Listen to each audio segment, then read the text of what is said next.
एकता ने देश को स्वतंत्रता दिलाने में महत्वपूर्ण भूमिका न निभाई होती। भारत में सबसे अधिक बोली जाने वाली भाषा, दुनिया की 5 शीर्ष बोली जाने वाली भाषाओं में से दुनिया भर के लगभग 176 विश्वविद्यालयों में ये पढ़ाई जाती है और ये उन 7 भाषाओं में से एक है जिनका उपयोग वेब एड्रेस बनाने के लिए किया जाता है।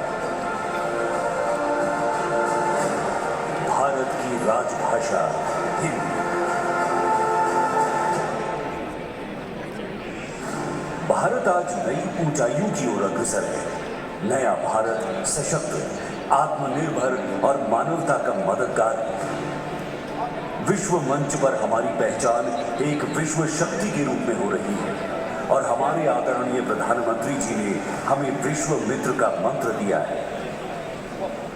स्वर्णिम भारत की इस वैश्विक यात्रा में हमारी भाषा हिंदी एक महत्वपूर्ण भूमिका निभा रही है।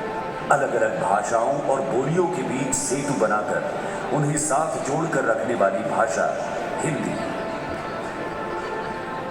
आज जब हम भारत के बढ़ते कदमों के साथ विश्व मित्र के रूप में अपनी पहचान बना रहे हैं, राजभाषा के रूप में हिंदी भी अपनी गौरवशाली यात्रा के 75 वर्ष पूरे कर रही है।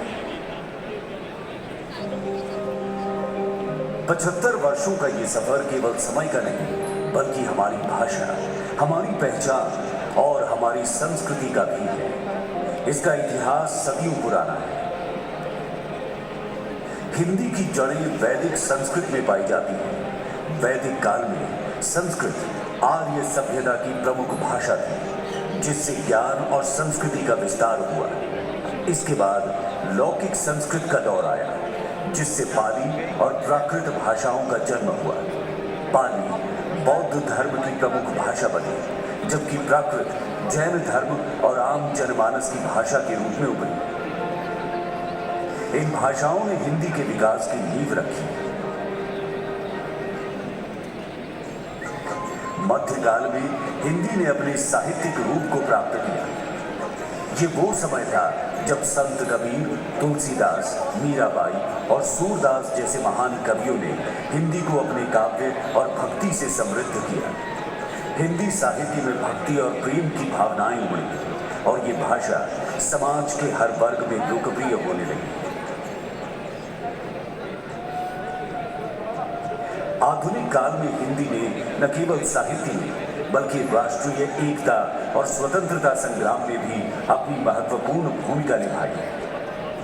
महर्षि दयानंद, स्वामी विवेकानंद, महात्मा गांधी, रविंद्रनाथ टैगोर, सुभाष चंद्र बोस, डॉक्टर भीमराव अंबेडकर, प्रेमचंद, भारतेंदु हरिश्चंद्र जैसी अनेक महान विभूतियों ने हिंदी को जन जन की भाषा बनाने में योगदान दिया।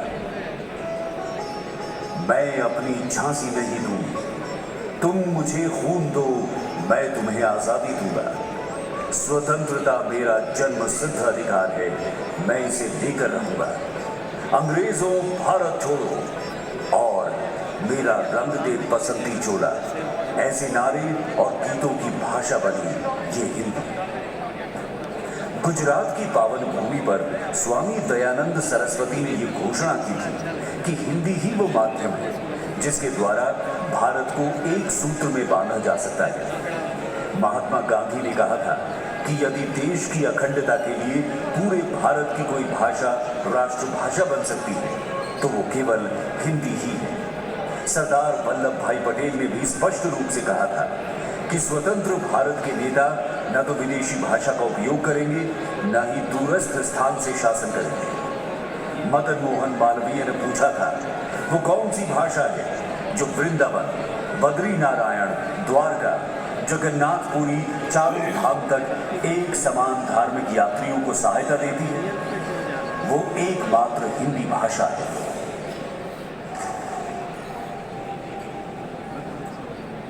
यही कारण था कि हमारे दूरदर्शी संविधान निर्माताओं ने गहन विचार विमर्श के बाद 14 सितंबर 1949 को एक मत से हिंदी को संविधान सभा में राजभाषा का दर्जा प्रदान किया। इस महत्वपूर्ण निर्णय को एक मत में लाने और हिंदी को राजभाषा का सम्मान दिलाने में कन्हैयालाल माणिकलाल मुंशी और श्री एन गोपाल अयंगर के मुंशी अयंगर फॉर्मूले का योगदान अत्यंत महत्वपूर्ण और प्रशंसनीय रहा।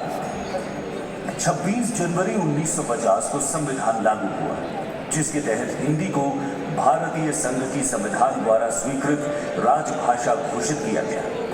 इसके साथ ही हिंदी का प्रचार और प्रसार भारत सरकार की संवैधानिक जिम्मेदारी बन गई। आज ये पहली बार है कि हमारा अपना संविधान हुआ है और हम अपने संविधान में एक ऐसी भाषा का उपबंध करने जा रहे हैं जो सबके प्रशासन की भाषा हो और वो भाषा समय की आवश्यकताओं के अनुरूप विकसित हो।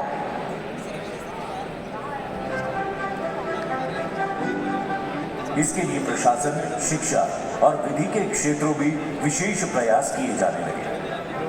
प्रशासन के क्षेत्र में हिंदी का प्रयोग अधिक से अधिक हो सके और इन सेवाओं में कार्यरत पदाधिकारी अपने दिन प्रतिदिन के कामकाज में हिंदी का प्रयोग कर सके, इसका दायित्व गृह मंत्रालय को सौंपा गया। न्याय और न्यायालय में हिंदी का प्रयोग अधिक हो सके, इसका दायित्व विधि मंत्रालय को दिया गया तथा शिक्षा के माध्यम के रूप में राजभाषा हिंदी का प्रयोग बढ़े, इसकी व्यवस्था का दायित्व शिक्षा मंत्रालय को दिया गया।